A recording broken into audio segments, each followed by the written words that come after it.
ex-núncio apostólico dos Estados Unidos envia carta a Trump. A luta definitiva entre o bem e o mal se desenrola agora.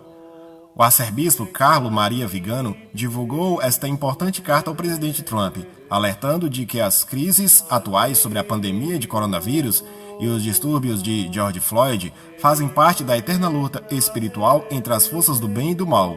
Você não está sozinho em suas crenças sobre vida, fé, família e liberdade. 7 de junho de 2020, domingo da Santíssima Trindade. Senhor Presidente, nos meses recentes, temos testemunhado a formação de dois lados opostos que eu gostaria de chamar de bíblicos: os filhos da luz e os filhos das trevas. Os filhos da luz constituem a parte mais conspícua da humanidade, enquanto os filhos das trevas representam uma minoria absoluta.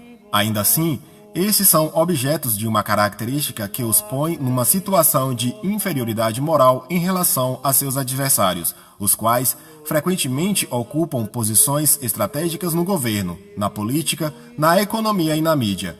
De maneira aparentemente inexplicável, os bons têm sido mantidos prisioneiros dos débeis e daqueles que os ajudam por interesse ou por medo. Esses dois lados, que têm uma natureza bíblica, seguem a separação clara entre a estirpe da mulher e a estirpe da serpente. De um lado estão aqueles que, embora tendo milhares de defeitos e fraquezas, são motivados pelo desejo de fazer o bem, de ser honesto, de criar uma família, de atuar no trabalho, de trazer prosperidade à sua pátria, de ajudar os necessitados e, em obediência à lei de Deus, de merecer o reino dos céus. Por outro lado, estão aqueles que servem a si próprios, que não possuem quaisquer princípios morais, que desejam destruir a família e a nação, explorar os trabalhadores para se tornarem injustamente ricos, fomentar divisões internas e guerras e acumular poder e dinheiro.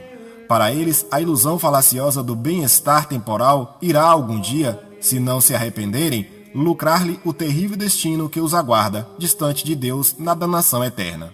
Na sociedade, senhor presidente, essas duas realidades opostas coexistem como inimigas eternas, assim como Deus e Satanás são inimigos eternos.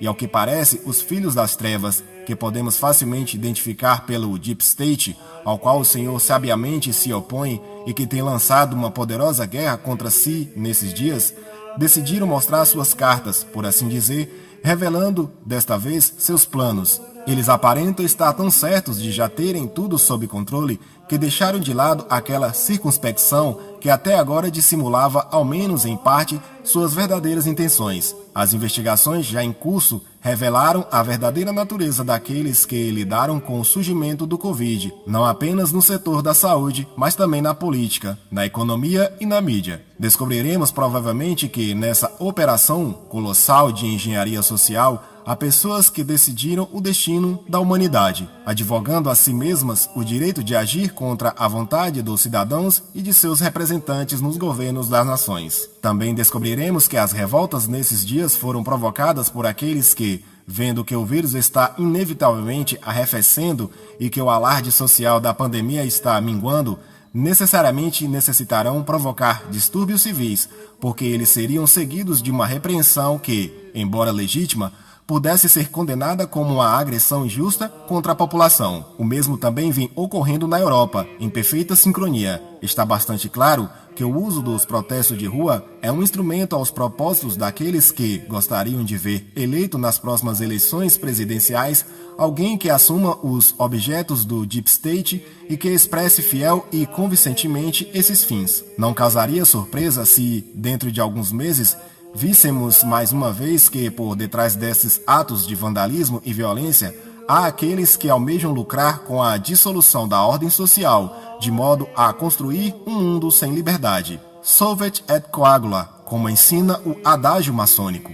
Embora possa parecer desconcertante, os posicionamentos opostos que eu descrevi também são achados nos círculos religiosos. Há os pastores fiéis que cuidam do rebanho de Cristo, mas existem também os mercenários infiéis, que buscam dispersar o rebanho e arrebatar as ovelhas para serem devoradas por lobos vorazes. Não há que se surpreender que esses mercenários sejam aliados dos filhos das trevas e que odeiam os filhos da luz. Assim como há um Deep State, há também um Deep Church, que trai os seus deveres e renuncia a seus deveres próprios perante Deus. Assim, o inimigo invisível que os bons governantes combatem nas coisas públicas é também combatido pelos bons pastores na esfera eclesiástica.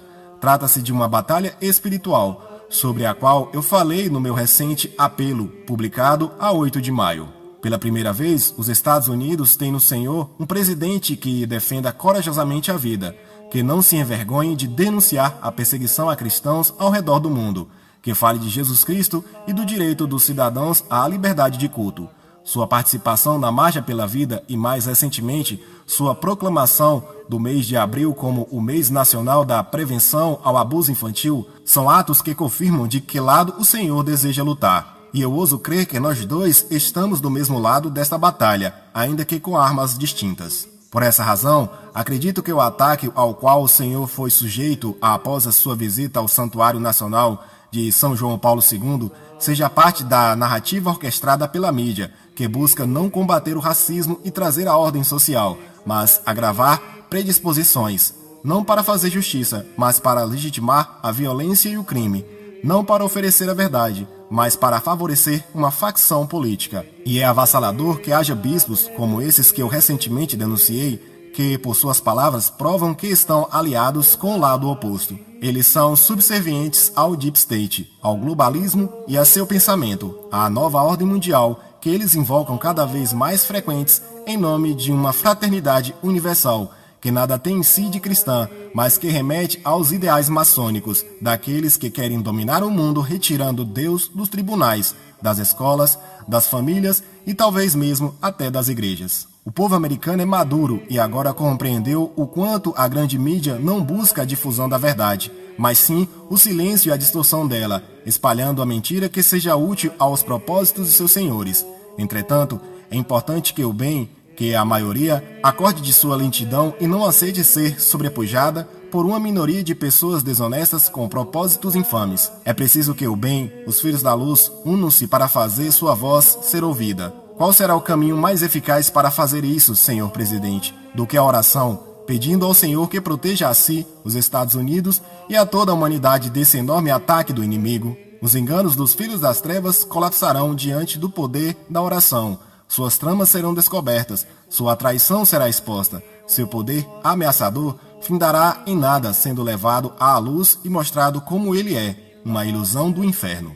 Senhor presidente, minhas orações estão constantemente voltadas à amável nação americana, aonde tive a honra e o privilégio de ser enviado como núncio apostólico pelo Papa Bento XVI.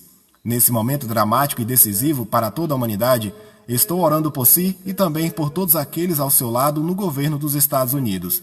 Eu acredito que o povo americano esteja unido a mim e com o Senhor em oração ao Deus onipotente. Unido contra o inimigo invisível de toda a humanidade, eu abençoo o Senhor e a primeira-dama, a amada nação americana e todo homem e toda mulher de boa vontade. Carlos Maria Vigano, arcebispo titular de Upiana, ex-núncio apostólico nos Estados Unidos da América.